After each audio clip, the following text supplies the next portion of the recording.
And welcome back to Noon Edition, everyone. We are joined now by State Trooper Scott Mershman, and he's out of the Lima Post of the State Highway Patrol. First of all, thanks for joining us today. Welcome, Lynn. And school bus season, it's upon us, and we have a lot of things to watch out for. The first one, though, I guess that we really want to make sure that we're keeping ourselves aware of the yellow lights and the red lights. That's correct, Lynn.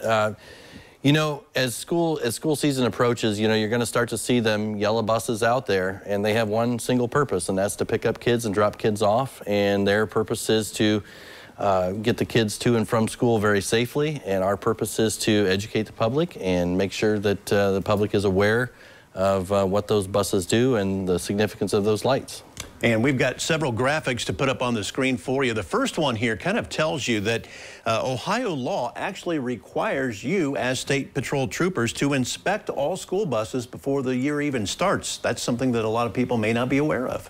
That's correct, Lynn. Our licensing and commercial division goes through each and every school bus here in the state of Ohio and affixes a sticker to it, a decal saying that it has passed a rigorous inspection, making it safe for the children to ride that bus that year. And those inspections actually take place twice a year, not just at the beginning of the year. That's correct. There's an inspection at the beginning of the year, and then there's a random inspection that the inspection team will go through, and they'll inspect buses at random during the year. Okay, so motorists who are approaching a school bus from either direction have to stop at least 10 feet back from the school bus when it's displaying those red flashing lights. Now, some people may get confused. That's only kind of on a 2-lane road. What if we're on a 4-lane road? Okay, so state law says that on a 4-lane road, easy way to remember that would be that if you're traveling with the direction of the bus and you're behind the bus, then yes, if the bus displays its red lights, its yellow lights indicating it's going to stop, red lights indicating a stop, then yes, then you have to stop behind the bus. If you're approaching the bus on a 4-lane road, then no, you don't have to stop because it is actually illegal for the school district to discharge students across the 4-lane roadway. And some interesting facts. Since 2018, there have been over 6,000 traffic crashes involving school buses just here in Ohio.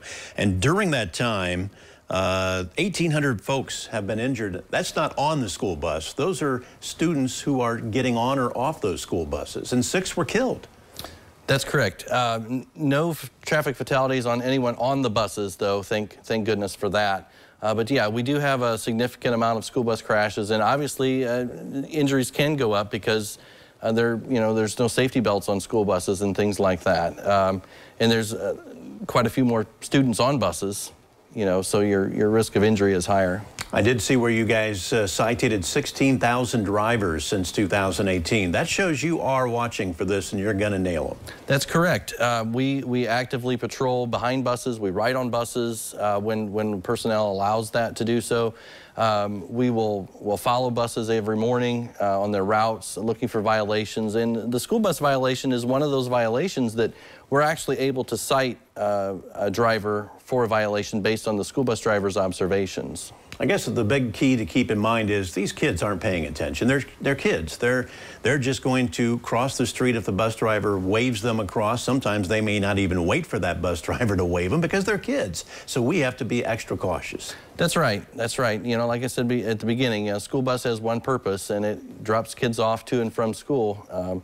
And so when you see the buses out, make sure you're aware that the school season is upon us, and leave a little extra earlier for work, knowing that you may encounter a school bus on the way there. Scott, thanks for your time this afternoon. We appreciate it. Scott Mershman of the Ohio State Highway Patrol, Lima Post, and we are back with Medical and Holly right after this.